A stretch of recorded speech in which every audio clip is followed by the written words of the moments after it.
Yeah, I have a little brother who hates wrestling because of me. I think my first match was around maybe April or May of 2002. It was at a it was at the Murray-Callaway County Senior Citizen Center. So I picked a name. I picked Rion, and then I was trying to figure out a last name. And the day of the show, in the locker room, they were playing an NBA game, and it was the Lakers, and Shaquille O'Neal came on. And I was like, O'Neal's pretty cool. So my first name was Rion O'Neal. I even, when I got my wrestling boots, I think I wore them to school a few times. Nice. Like a doofus. I started with the old school wrestling, and there were a group of backyard wrestlers who came into there and were training from CPW, Chaos Pro Wrestling. And I eventually started doing that with them. So I didn't backyard until after I was already trained. December of 2002, I started working pretty much like full time. I thought I was competent until I started working for Ian Rotten in 2006 and realized that I didn't know shit. It was in our friend Greg's backyard, so we would show up there. I don't even think, like, Greg wouldn't even be home. We would just go back there and set up the ring, and I don't think any of us knew that what he would become, that he's become today, but, like, I mean, when he was 13, he had an 8-pack.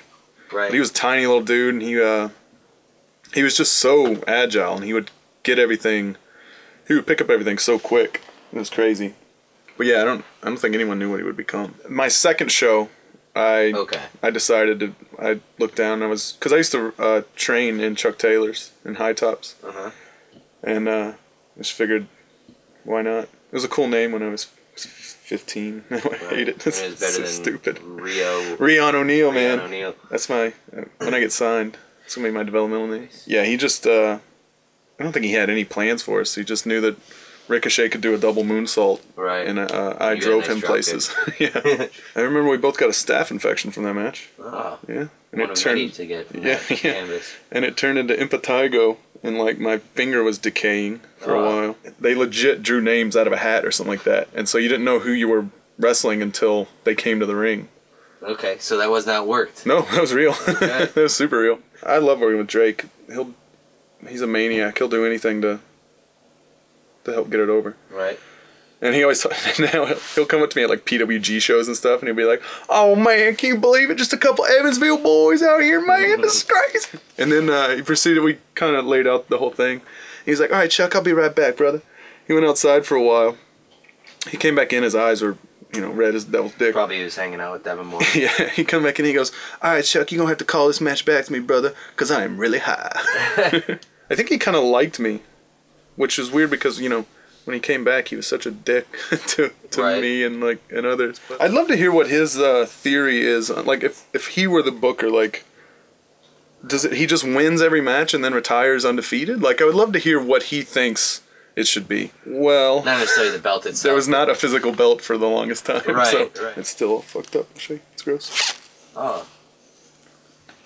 I'm guessing you haven't had. Oh, that's not normal. No, it's gross. Holy shit. Yeah. I remember he told both of us that he couldn't pay us because he didn't have enough money. We go back to the room, and he's in there smoking weed and drinking Budweisers. And a Cal Ripken jersey comes on TV on QVC, so I owe the Shield a lot for my Chikara career. I remember I went into a convenience store the other day, and they had the WWE magazine. Yep. And like all the dudes on the cover, like, it's like I have like a lot of those dudes' numbers. Like I could text them and be like, it's so weird to me now. We got to play beer pong one time in a ring, and Team Uppercut did a promo, and then they left, and then I came in, and I go, "Dad?" at Dave Taylor, like he was my dad. I don't care if we would have won or lost, but to be in the ring with Dave Taylor and fucking Bryan Danielson and stuff like that is really rad. Leading up into it, like, we didn't know if he was even gonna be there. Like, it was, and I was like, oh fuck, I've just agreed to shave my head. I'm up, he almost knocked my tooth out one time. He almost gave me cauliflower ear one time. Osaka Pro. And they found out that he had pinned the Great Sasuke. They were like, oh, like, he pinned Sasuke. Like, so I've worked with a ton of Japanese guys at this point. And I think what they think of American wrestling is like Monday Night Raw 1999. Like, I've had a bunch of people be like, okay, maybe chair. Like, I remember he come back and he go, oh, you two very good.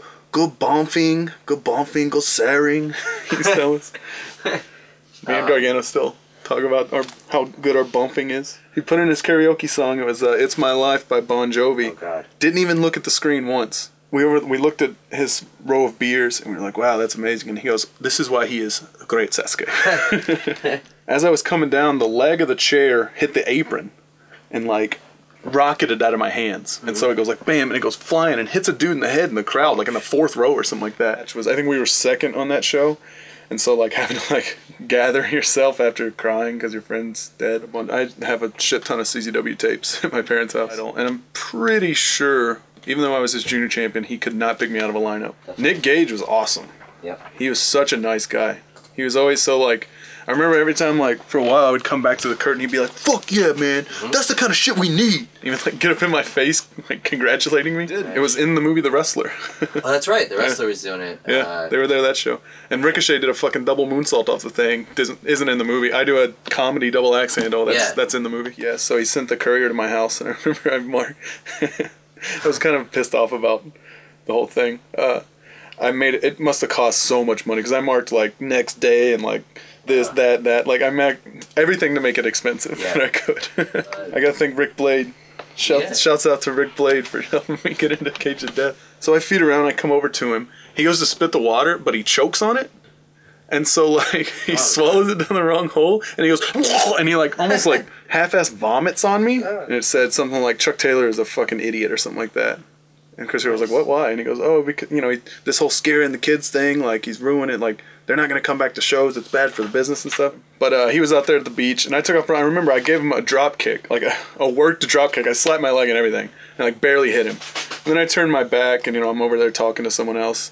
And he comes up from behind me and like tackles me from behind and starts trying to choke me. Right. Okay. But he's not doing it right. I used to hate him too. I used to think he was so annoying. Very young guy. Yeah. Especially But he reminded me a lot of myself because when I started, I had a phase there where I was super annoying and like overstepped my bounds and stuff like that. He came to Evansville one time, so he was still fat, and he had the biggest ego ever seen. For a guy who'd never done anything, he had a huge ego. They were like, "Oh, we'll just get mats." They wanted to go to like Home Depot and buy some mats and roll around on the floor. And then they found out that somebody had a ring locally, so we had to go pick it up. The show started like 2 hours late. They have the ones they like, which tend to be the black guys with abs who do flips. It seemed to be their favorites. And he bitched about that. He's like, "Oh, no, cover up. Why?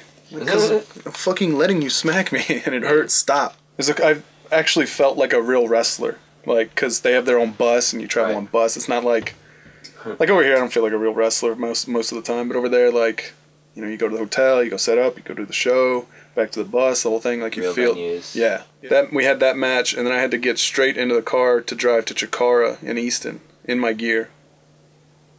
I remember I had a match with Fire Ant. We called the match over the phone. What can't Chuck do? He can do everything. Like I'm a big fan of his. Like Chuck is a good dude, man, and Chuck is somebody that should be on TV making a lot of money. Never once have I seen him angry, to be honest with you. Always pleasant. I usually go to the ring and realize I haven't stretched at all. And so you'll see, like, while the other guy's entrance music's playing, I'm like vigorously like, "Oh God, I'm so tight." This tooth is fake. This one got knocked backwards and I think is dead. Where do these braces come from? CVS and Walmart. Okay, so they're not very No, they're yeah. It's the indie wrestler level.